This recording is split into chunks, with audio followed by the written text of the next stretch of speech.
Welcome back to the Career Dad Show. Chris, how are you? Man, I'm doing great. How are you? I'm I'm excited very to be on well. this. No, thank you. And 'Cause thank There's you for making the time.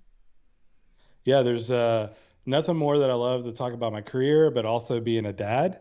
I have two kids, and so that's kind of literally the only other passion I have, which is my kids and hanging out with them. So I love it. Yeah, no, thank you. And I'm glad it resonates. And I'm glad that also because the career that you've had and also the business that you've built up, you're clearly super passionate about that as well. So there's definitely not a, oh, I have to do this job so I can be a great dad, or, oh, I have to Right. do this amazing job. Oh, and I have to be a dad. They're kind of both up there for you, which is pretty cool. Yep. Yeah. Oh yeah. Yeah. So let's explore that. So you founded an agency called Yonder, if I'm right, and that Yep. agency helps small medium businesses kind of find what their narrative is, what their story is, and tell that to the world. Is that right? That is correct. Yep. So Awesome. Yonder, as of last week, is a year old. So Congratulations. like and thank you. Yeah. As a official agency, I've been on their radar for about 6 years, freelancing and stuff like Mm. that. And my wife was like, "Hey, look, our kids are young enough. Either do it now or don't do it." And I was Yeah. like, "Okay, whatever Mama says Yeah. is what I'm supposed to do." So, but yeah. So how did you get into that? Because I believe you've had some kind of corporate gigs along the way. Yeah, so my path is a little strange. I grew up in a Southern Baptist preacher's house Wow. and Okay. in the mountains of North Georgia. So I only like when I got out of high school and got into a career, the only thing I knew was church, right? Yeah. And so I started working at a church. I worked in the church world for about 10 years and I ended up working at like large churches, like 15,000 folks a week. Wow. And um, pretty much from the car door to the church seat back to the car door. And my job was try to not make church boring Okay. and feel like people were going to burn up as soon as they entered through the doors, right? Because we all have those churches that are like, can I come in here? Yeah. Whatever. So we were just trying to like recapture church a little bit. And so, being an art director, creative director at a large church, it kind of gave me the scrappiness that I needed, but learning After Effects and marketing and design and video and all this kind of stuff. And basically, a guy came up to me and he's like, "Hey, love your work. Would you mind doing a prototype?" And I was like, "I don't even know what a prototype means." Yeah. And so he's like, "Well, we're doing this touchscreen thing, and this is where iPads weren't even invented yet." And he's like, "It's a touchscreen for a banking app, and it's going to be, you know, walk up teller or drive through bank and all that kind of stuff." And Mm-hmm. so I built this prototype with After Effects and Keynote, and literally got to watch in a two-way mirror, these people use this prototype. Now, obviously, if they knew that I was on the other side of a two-way mirror of this burly looking bear looking person staring at them, they'd probably be really uncomfortable. So luckily that was a mirror.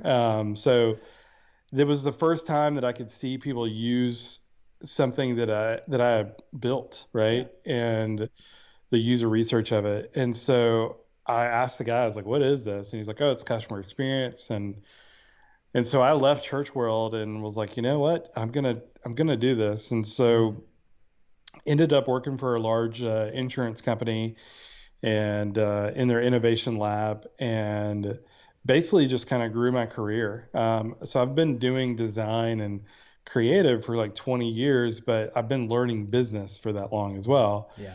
And so I kind of I was sold a couple of apps for these large corporations, and I was like, you know what? I could use these marketing tools and turn around and do it for businesses that don't know these tools exist, so they could grow like a Walmart, or they could grow like a Target.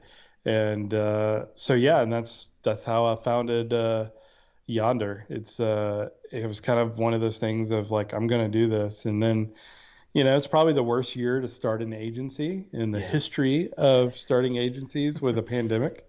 Yeah. And yeah, we had a really successful year That's besides that. amazing. So it's been, I'm very grateful to be where I'm at. Literally a year ago this time, the background would have been my basement. Yeah. It would have been a, dark, dingy basement. A year later, we're in a new office space in a old mill. And so, yeah, pretty excited to see where we are. Yeah, and it looks beautiful. I really like open Thank you. brick, and yeah, it looks super cool. And I think as well, because you mentioned it there, that starting a business during COVID, or starting a business and then going into COVID is quite tricky. Yeah. But the nature of your business is to enable small businesses and medium businesses to get that greater awareness, I guess, and probably help with that narrative, which is what you're also having to do for Yonder, right? So is there a bit Yeah. of, do you kind of win over some people by the very fact you're having a conversation with them? Yeah. Every client that is our client literally has been the conversation of like, I know how you feel. Yeah. Let's figure out how we can keep your business growing. Mm. And I've told a lot of people this. This isn't the first time in history because we're so connected around the world because of the internet and everything else. From a marketing standpoint aside, from a personal standpoint, Mm. Dan, this is the first time you and I have ever met, Yeah. but we both know what each other is going through because we're going through COVID. That's Yeah. the first time in our universe's time of like everybody knows how everybody's feeling. It's like you can't text anybody right now because you're like, well, I know you're at home, right? It's Yeah. like you're stuck at home. Yeah. You can't, so it's kind of one of those things where, we have kids roaming around in the background of meetings now. And so people get it. And I Yeah. think once people understand that I was being authentic and I'm like, look, let's get through this together. This is here at Yonder, we talk about the wild and new of digital marketing. And I'm like, look, let me be your guide. And that's Yeah. really been the biggest thing is let me guide you through this process. And I think people appreciate it. Yeah, no, and yeah, I was talking to a sales guy who was struggling because he had his kids at home and his wife was working evenings and he was kind of being a single dad during the day trying to do his job. He Mm. was and yeah, my kind of thing to him was, but if you were cold calling me and you opened with, "Hey, look, I just want a few minutes of your time, and I'm really sorry if you hear some background noise, but I've got my 2 year old daughter with me." That's an in. Yeah. Like I'm gonna resonate with Oh yeah. that. Yeah, and I don't. And Yeah. it sounds like you found something similar. Yeah. So it's, yeah, people, I've never seen, because you probably know as well as I do, everybody was wanting quality and everybody Yeah. needed excellence. And, how dare you have your kid or even your dog walk behind you in the background of a Zoom Yeah. meeting? And now we have like Zoom backgrounds, right? Yeah. We've created like the beach or wherever. And it's like, Yeah. well, I'd rather be there than working here, right? And so I think people just were like, all right, well, it can't get any worse. Yeah. So That's let's figure this thing out. that's true. And actually you just made me think of something there because you're right, people do want quality. And I don't think it's just in the conversations like they expect a level of quote unquote professionalism. But also, have you found that the more tactical side of what you're helping potentially companies deliver, has that changed to be more, I guess maybe more agile, just let's just go and see what happens, as opposed to trying to create perfection and launching with that? Yeah, I mean, so our team, we have photographers, videographers, and luckily, like our quality didn't suffer, but the candidness started to kind of level up, right? Yeah. It's like, how can we get the certain brands personality, right? And I think more and more people are resonating with personality Hmm. more than ever, right? Yeah. It's not really a lifestyle anymore. It's more, how are you like me? How can we get along, nice and all that kind of stuff. Yeah. No, And so really it's been bizarre to kind of watch people interact with our clients online now. And it's Mm. like, oh yeah, I've heard of you, or I didn't know you were right down the street, or that kind of stuff. And people seem to love it. Yeah, and so I want to stick with the Yonder for a little bit. And what is it that you do? So I know that we kind of talked about that you're helping companies either with their story, or to find that kind of digital presence and be that digital guide, as you're saying. But what is something that I guess either they're struggling with, or is it just that online presence bit? They might just be more kind of local, small places that people are used to going in and saying hi. Yeah. So Yonder really, we go from top of funnel. So like top of funnel meaning like an ad on Facebook or an Mm-hmm. ad on Google or, LinkedIn, YouTube to your landing page or lead page or sales page. And we literally take a client all the way through to even the CRM, payment processing, booking a call or booking an appointment um, for a service. And so the biggest things that companies are dealing with right now is they're like, well, there's so many tools, I don't know how to use them, Yeah. or like a couple of people are like, I keep hearing about this automation thing. What does that mean? And I'm like, well, imagine a 24/7 salesman. That's really now your lead page or your ad or even your website Mm. where I show them the tools that we've either built or we use. And we're like, here's the subscription cost and we'll connect everything together for you.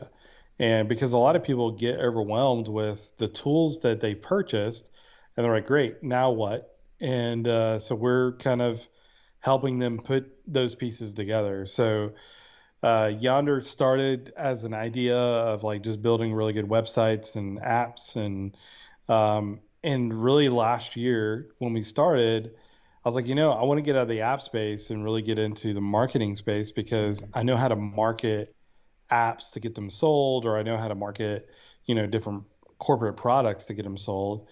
And so how it all came about was last year, I was like, you know what? I'm going to be a digital marketing company because website companies, and nothing against or, website companies, but people expect, hey, I went to a website development shop. I built a website. Mm-hmm. Now I'm done. Right. Yeah. And they get really upset because they spend $20,000 on a website or Yeah. 5,000 or 10,000 and they go, nobody's coming to it. Nobody is doing like nobody's buying my product. I thought Mm-hmm. all I needed was a website. And it's really just educating people of there's literally a path that people have to go through to get to your website. And it's just like in a real life path of you don't know about a store unless somebody else tells you about it or you see a sign and stuff like that. That's basically the same thing in the world of Facebook and Google and YouTube. Yeah, I think that's a great analogy. Actually, it's just mirroring what we know Oh in yeah. a digital space. And you mentioned that your background, you learned how to market apps, you learned how to be a digital marketer within that corporate space. How difficult was it for you to leave, I guess, the security of that corporate world to then follow this? Yeah, that was terrifying to be honest. Well, I mean, I had an option to, I guess I can say it, but so I had an option to proceed with working for Disney, Oh wow. and yeah, which was really cool. And I just felt like, I I think I want to do this agency thing, Mm, and because I really felt deep down inside, and you probably know this as well as I do. A lot of times you're just kind of like there's no way I'm going to do this. yeah, Nobody's going to do this. Nobody's going to buy from me or listen to me. And that imposter syndrome for creeps sure. in, and you're just kind of like, how am I going to pull this off? Right. And so I had a couple of options, a couple of things on the plate. I love Disney. That's been a dream for years, and then got there, and I was like, Mm, I don't think this is what I want. It was definitely terrifying, leaving, a very comfortable salary and, being able to go on vacations and all that kind of stuff. I'm like, is that going to disappear and all that? And, the funny thing is like the phrase, I'll do it when, Yeah. right? I'll do it when is really just another word for I'm afraid to, Yes. right? And so I just kind of kept saying that and kept saying that. And finally I was like, you know what? I'm just going to do it. And ended up getting my first big client, and people were just, I was like, wow, that worked. Like, this is crazy. And so Yeah. like we started building it and building it, and then another client came in and another client came in, and I was like, oh, I should probably brand this agency, or I should probably do this thing. And that's how it just kept growing. I That's mean, awesome. the idea of having a team of people a year ago, or even 4 years ago, 10 years ago, you know, it's terrifying because I'm like, wait a minute, so I'm going to lead people, I'm going to hire people. And because I always said I'm not going to hire anybody because I don't want the conscience of somebody else's mortgage Yeah. on me when I go to bed. But you know what? I love it. I love every aspect of it. And I've been kind of telling folks, you know, your greatest potential is on the other side of I quit, right? And a lot of times people need to quit a job because they Mm. know they need to quit a job, or they need to keep going on this path of entrepreneurship or running an agency or doing whatever. And because if they just quit, I mean, I could have easily quit, um, back in December Yeah. and said, I'm going back in the corporate world, right? Now, I could have easily quit through the pandemic. People would have been like, no, I totally get that. I mean, it sucks. You had to close down. People would have been like, fine. But Yeah. the thing is like, it wasn't just a year, it was 10 years leading up to it. Mm. And because it's always been a dream of mine to literally work in a loft type environment with brick and stuff like Yeah. that. And here I am. It's Yeah. crazy.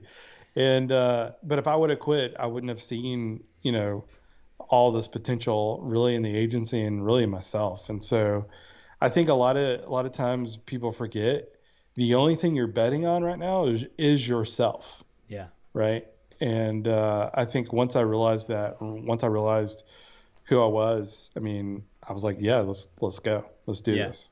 And you said something there that I really, really love, which is that there was 10 years leading up to this. Because I think it's very Mm. easy for a lot of people to see, oh, you've been doing this for a year now, and look at how super successful that, your Right, overnight success right, has been.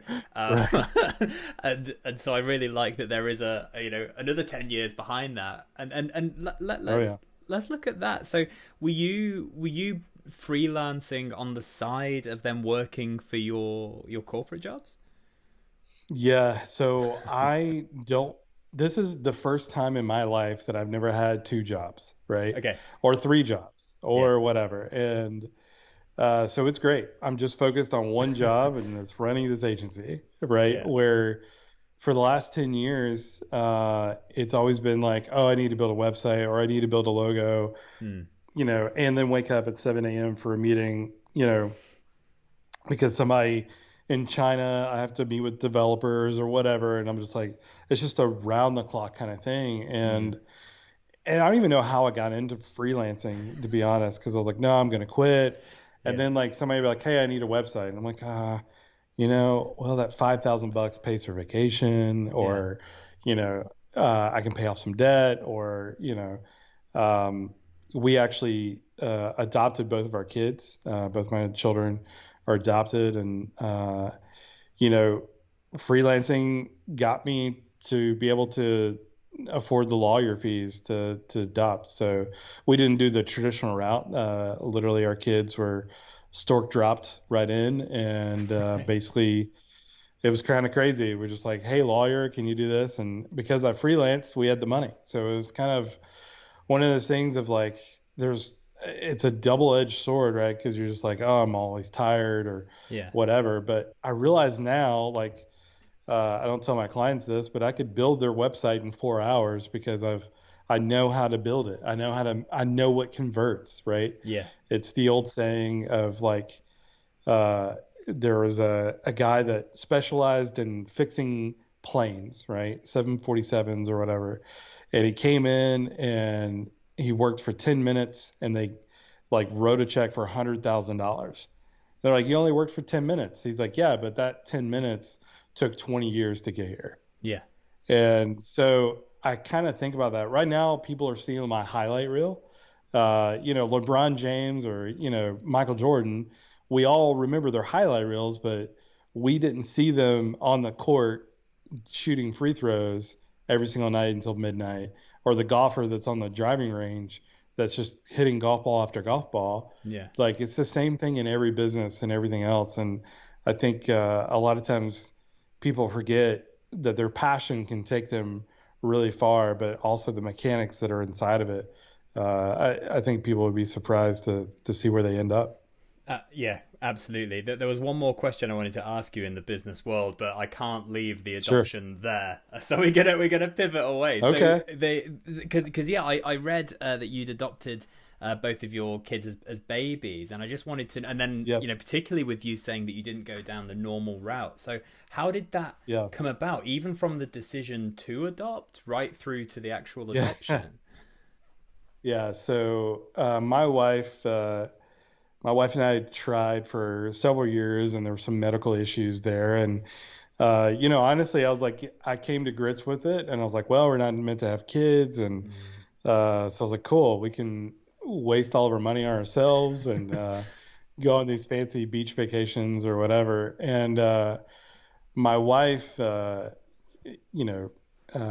to bring any kind of religion, but my wife was praying behind my back that I would just be able to adopt or whatever, because I was kind of against it. I Yeah. not really against it. I was just like, I don't know. And so all of a sudden one day I just happened to see a kid, and I realized that every kid just needs a dad, Yeah. right? And there's probably my kid out there that needs a dad. And so I went to my wife and I was like, all right, let's figure this thing out. Um, and we won't go into like the adoption Sure. agencies or whatever, how weird that is, because I didn't want it to feel like a purchase, right? I didn't want to feel Yeah. like I was purchasing a Here's your kid, because it catalog. gets Yeah. really, oh yeah, Yeah. yeah. We totally didn't do that. And Yeah.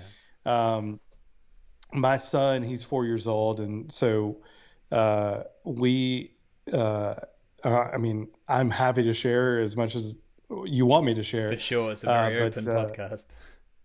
All right, cool. Yeah, yeah. So my wife and I were paired with a little girl, and it turned out that the birth mom was scamming us. That was our Wow. first. Yeah, so that was kind of like, and I was like, I'm done. I told you. It was kind of like a told you so moment. Like this was my Yeah. biggest fear, and so literally, I was just so bummed. And we were at dinner, and my wife gets a text message from her friend, and her friend was just happened to be also kind of our adoption study person or whatever, the person that approves you, Right. and she's like, hey, what are you doing? We're like, we're eating dinner, and she's like, look, how quickly can you get to Charleston, South Carolina? And we're in Atlanta, and so we're just like, I don't know, we'd be there in a couple hours. She's like, well, uh, there's going to be a baby born any second. The birth mother is already signed over or ready to sign over. Do you want to? And we're like, yeah, of course. Like this, in that moment, like it wasn't like I'm my son's savior or anything like that. We wanted to, because at that moment his birth mom was just like, "Hey, I just don't know what to do," and Yeah. we rescued our son from really homelessness, and because his birth mom was homeless and all this kind of Wow. stuff, and it was just amazing to see him for the first time, and an hour after being born. And Dan, like you know that your dad, and so like I didn't know what to expect when I Mm. held him for the first time. And here I am, this big bearded dude, just bawling my eyes out, holding this child Yeah. and going, this is my kid, right? And so it was kind of like an old school. I could probably get in trouble for saying this, but it was literally a backdoor, like hospital. Like the hospital was so cool. They're like, hey, look, um, really, we're going to call it a stork drop, and it just have the baby just happen to drop in your lap kind of thing. Wow. And so, we went through the legal thing, and then my daughter, a lot of people think my daughter and my son are twins. My daughter takes takes on from her dad, me. I joke about this because people will go, "Wait a minute, I thought they're adopted," and then you say they take after you. But anyway, my daughter's just a big baby. Like she's Yeah. giant compared to my son, and so my daughter was born 18 months ago, and it just again just kind of a phone call, and really just kind of like, yep, this is great, it's a good match. And so, and I forget honestly that my kids are adopted, and because it's not one of those things like I'll never say the cliche of like I don't see color. They're my Mm. kids, right? Yeah. I see my kids. Yes, they are black, and they don't look like me or whatever. They act like me. They take on the mannerisms and stuff. My wife doesn't like that that they act like me, because she's like, I have three children. So it's kind of one of those things where I love it. I would never take it back. I would never take back the ups and downs of any of it. Yeah. And it's just bizarre to see um, to see them grow up. And not to get like extremely crazy or weird or whatever, but the brand that's on my hat, Yonder, Mm. um, if you took out the Y, the star is the North Star of the Underground Railroad. So when slavery was in the South and slaves wanted to get to safety, they would follow the North Star that would be engraved in buildings or in the ground or in trees to know that slaves were going the right direction for guidance, right? Wow. And when the brand was created, a friend of mine actually created the brand because it's very difficult to brand yourself. For sure. And I told him, I was like, I want to figure out some way that I can, uh, pass this agency down to my kids, but also, I'm a country, I'm raised in the mountains or whatever.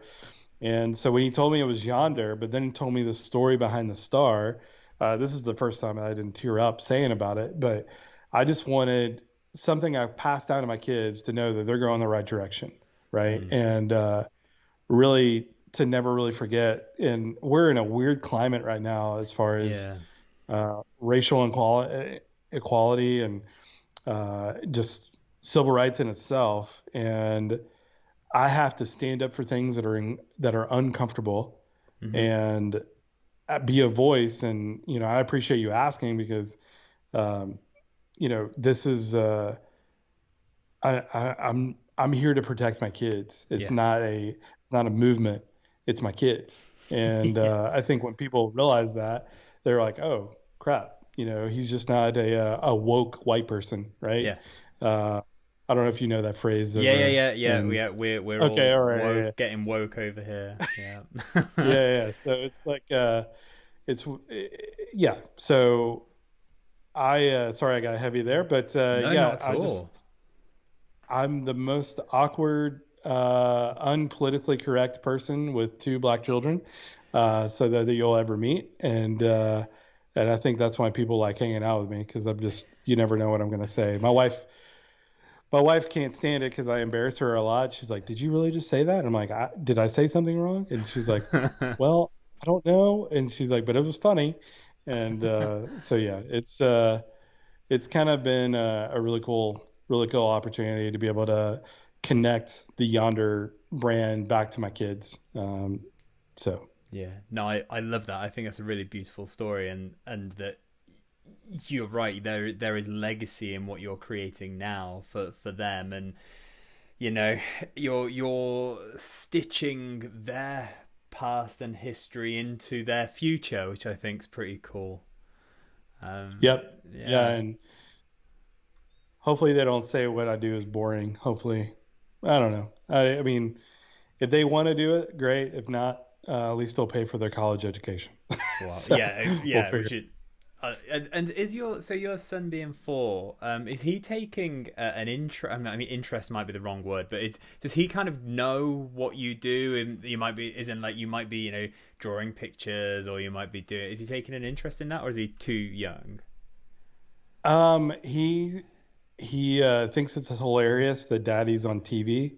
So like if my wife will like we'll do promos and stuff and he's like, "Wait, is that dad?" And he's like he and what's funny is he's seen a bunch of Zoom calls Hmm. and he just thinks it's a Zoom call when it's on TV. He's like, "Hey, dad." He's like, "Why is dad not saying hey?" And now he realizes that because we explained it that dad's kind of like a cartoon character Yeah. that's just playing out a thing, and so I don't think he knows that I build websites, but he knows that I get to talk in front of a lot of people on a weekly basis, and uh, eventually he's probably going to be really embarrassed to know that his dad was on like 50 different podcasts talking about him and talking about his sister and wearing a ridiculous hat and having this ridiculous beard or whatever. And just like, look, sorry, buddy, this is the cards you dealt. So, but Exactly. yeah, so it's going to be interesting once he figures out what I do Yeah. because it doesn't feel like work. I'm definitely not, I don't come home like I hate my job. Yeah. It's, trying trying to find that balance of like turn it off, right? When my kids are around. Oh, for sure. Yeah. I mean, we could do a whole other podcast on that. I'm sure. It's, Yeah. but it's, Oh yeah. and I think also there's a number of years between the 4-year-old son now and that point where he's completely embarrassed by you. So I think you've got time to grow the beard Yeah, I got further. time. And yeah. Yeah, that's Uh, true. That's very um, true.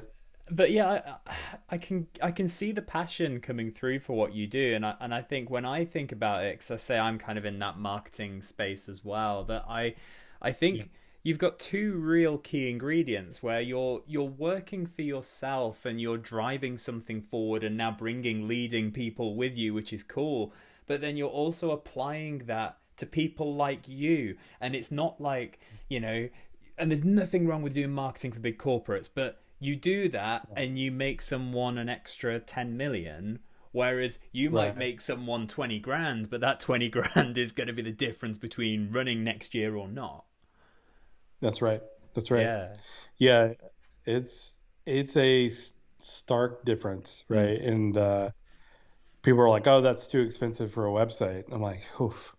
Like only if you knew what I charge corporate people, right? Yeah. And it's and I think it's just changing the mindset of like you know this any marketer knows this that we're in the only industry that you can put if it was a vending machine, right? You can put $1 in and $3 come out, Yeah. right? Because if you're doing it correctly, your returning on investment comes right back out. And who wouldn't want to put $1,000 or $20,000 into the machine to get three times back?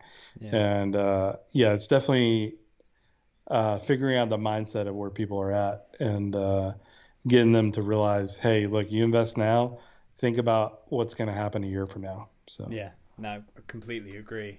And another thing that you talked about very briefly was around the I don't want to say the word balance, but you've got your two kids and you've got your business, and sometimes you find it hard maybe to switch off. And do you have any tips for that? Have you Is there something that you found works for you? I is a constant struggle. Yeah. One thing that has worked is putting my phone on the do not disturb Okay. and literally just turning that off. I have an Apple Watch, and we took a little overnight trip for my birthday last week, and um, my wife's like, "Give me all your electronics. Like, you just need a day off." And I was Yeah. like, "Okay." And so I took it off, and it was really nice because I was like, "Man, this is what it feels like not to be connected." Yeah. Realistically, turning it off for me is really hard right now, but it's just a really a season. The biggest stress reliever for me in turning it off is I'm a big golfer, which is kind of weird. And a lot of people are very surprised when I say that. I And love my golf. Let's I talk love, about yeah, that. let's do it. Let's do it.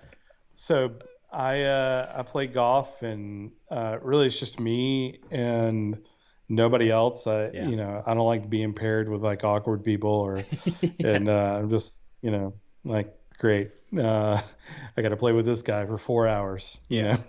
and I know he's going to talk about his cats or he's going to talk about something, but Yeah. so yeah, golf is really kind of a big stress reliever for me because one, I love the fact that it's a one man sport. So if you fail, it's on you. And Yeah. if you succeed, it's on you. So, Yeah. yeah, I definitely have a hard time turning it off, but I'm getting better. I would say That that. My wife I might disagree, but I feel like I'm getting better. and I think that's it. And I'm kind of glad that that's your answer as opposed to, yeah, I found this magical solution because, I've No, not found the magical solution. I'd be Uh, really rich if I found that I solution. know, right? Yeah, and I think golf's. How did you get into golf out of interest? Believe it or not, I've been playing golf since I was 5 years old. Wow. Like, yeah, like legitimate, like golf, like on the golf course. Like, so my son's age at 4, I was hitting golf balls in the backyard and, uh, literally just kind of grew up around the sport. My grandfather watched it all the time. And, Mm. so when I was 5, he put me out there and, now it's funny the stuff that you remember as a kid, but I'd watch Mickey Mouse cartoons Yeah. over and over again. And there's a golf Mickey Mouse cartoon. And before he tees off, he says four before he tees off, before he hits the ball. Yeah. And I thought that's what you had to do when you got on the golf course. And so literally here I am, and I just go four. And my grandfather's like, no, no, no, no, you don't have to. Yeah, and people are like looking and like making sure. And um, so yeah, I started playing when I was 5, and then I was actually really good in high school. I'll I haven't talked about this in a while, but I was actually the North Georgia junior golf champion, Wow. and yeah, so I really thought that golf was going to be my thing, and then I decided to go with baseball, but golf has really been my just the love of the game. I'm Yeah. hoping to get over to the Open over in Glasgow, or excuse me, just St. Andrews Yes. when it happens.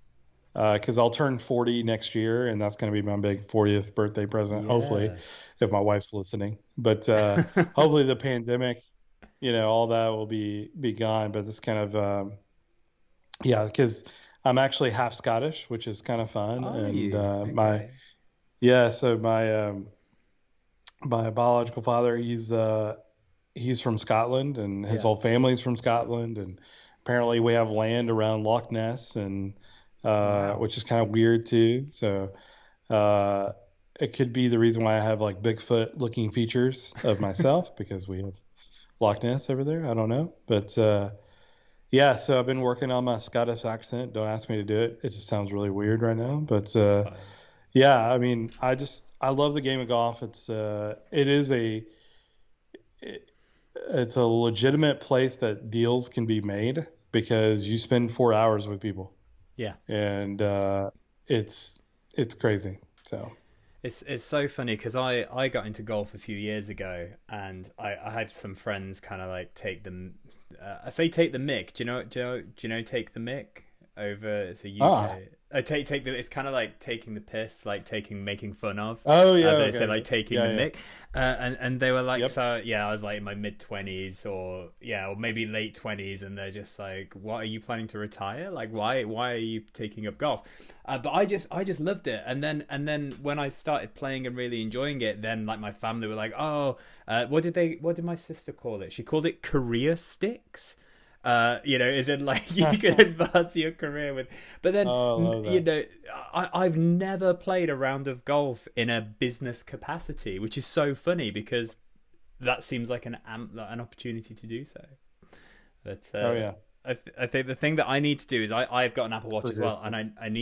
I need to turn it off. I need to turn do not disturb because I'll be setting up a swing, and it'll just vibrate, and that'll be so. I need to learn to do Oh that. yeah, Yeah. yeah. It's I have to. So I put the yardage on my watch, and so I've taken it off because it's just because we have apps that you can see the yardage without having to shoot it with the yardage finder and all that kind of stuff. But yeah, I had to figure out how it wouldn't go off while I played golf because I had that trouble too. So Yeah, yeah. uh, No, so right, we'll leave golf for there. Um, ah, the penultimate question that I wanted to ask you was, where do you see Yonder? What's Yonder's future? Where would you, if we were having this conversation in a few years' time, how would you want that to be looking? yeah. So I have no idea. I Everybody's like, what's your 5-year plan and all that. Mm, I don't have a clue. I can only look 18 to 24 months ahead and yeah, really kind of be strategic about it. Um, of course, I would love to, have a 5-year plan, but, especially now with a pandemic, you have no yeah, idea what's going to happen. So really in the next 18 to 24 months, we'll probably expand to a couple of people. I'd really like to keep our agency pretty small, but mm, um, I don't think it's going to happen. I think I'm going to be forced to expand to at least a 15 person team. And so the office space we're in, we might stay, and we may not. We may have to find a bigger space somewhere around here. And but really, in the next, my goal in the next 18 months is really to become uh, the best digital marketing agency in the Southeast, wow, because that's really our area. Now the funny part is since we uh, it's all been word of mouth, and we really haven't even scratched the surface. We haven't even like uh, my my partner, business partner. He literally said, we really haven't even swung yet. Like we really haven't even swung our bat or yeah, club or whatever to really take a good stab at this. It's just been word of mouth and building relationships and stuff like that. And so, but the crazy thing is, we're looking at clients now in Los Angeles, and we're looking at clients now in Arizona, and then potentially over in the UK, which is crazy. And so it's like, wait a minute. So I just wanted to be Southeast, and now it's yeah, kind of like expanding. And so it's pretty cool. Like I think really, I hope to be one of the best agencies and at least top 10, and people know who we are and they know our work. And um, yeah, I would love nothing more than folks to, at least one out of 20 people know who Yonder is in the business world. yeah. So, That's great. And I think, and I kind of like that 18 to 24 month because it seems manageable. Especially in the space you're in, right? Like 5 years yeah, just seems, well, I don't know what opportunities, technology, what's going to be there in yeah, 5 years. So how do you plan for that? You don't. yeah. Well, and too, being in the marketing space, the tools of the trade Yeah. that were out there 2 years ago that are now here 2 years later. Yeah. Like the fact that we can build a website, connect all these automations, and do all these things within a week is just mind blowing. Yeah. Because 5 years ago, 10 years ago, 20 years ago, you needed a developer, you needed 12 developers to Yeah. create a website that did automatic emails, right? Where now, I mean, if you started a bakery, you could have a website by the end of the day with an email list and teach people how to bake pies, and they're going to come to you and you're going to be selling pies. It's crazy. Yeah. Um, that's what I do love about it. And we kind of keep our pulse on new technologies that are coming down and all that good stuff. Yeah. I think that's great. The last question that I had for you is, what is your best piece of parenting advice? Man, I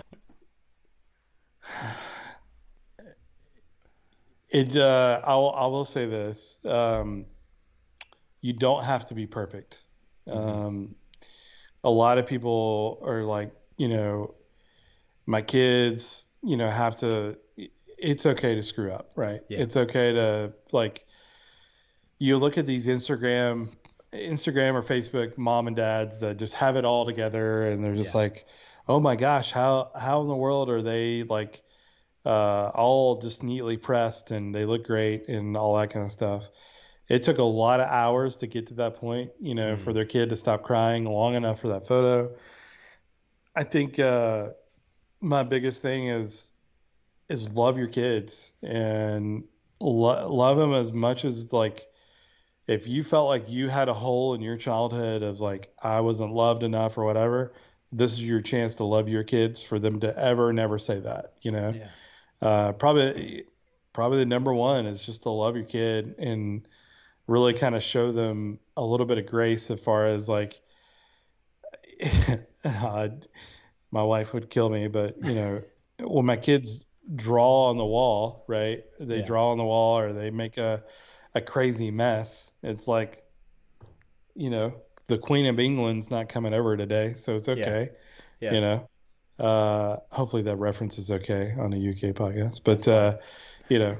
I'd rather the Queen come by. Anyway, but I'm like, look, it's not like anybody important's coming. It's just us. Our kids are having fun. They're learning, and it's okay to let them go nuts every once in a while. Don't, yeah, I would encourage that. And then the biggest thing is don't be afraid to have fun. Yes. I think a lot of parents, they want to be buttoned up all the Mm. time, and I'm definitely not buttoned up.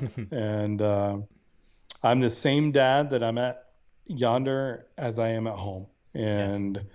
uh, and hopefully my kids will see that, and they'll see that daddy's not different from at home and from at work, and you know, people love working for them or whatever, and that's kind of my biggest thing as far as being a parent, because you probably knows anybody knows that it's different to see your parent outside of the house, Yes. uh, and they just seem different Yeah. and very on guard or like that kind of stuff. So, but yeah, that would probably be the biggest thing. I think, yeah, two fantastic pieces of advice there, and I think that one of the phrases that I used more than I thought I would have is, "We can paint over that." Like, it's Yeah. fine. Oh, We can yeah, just yeah, paint yeah. over that. Well, Yep. look, Chris, it's been an absolute pleasure speaking with you. Thank you so much for making the time. Yeah, dude. I Cool. appreciate it, and thanks for having me on, and thanks for letting me talk about my kids. I love any time that I can talk about my kids. It probably annoys everybody around me, but yeah, I love this. This is a great podcast. Thank you. Well, this is the platform to do it, right? Yes, sir. Cool. That's right.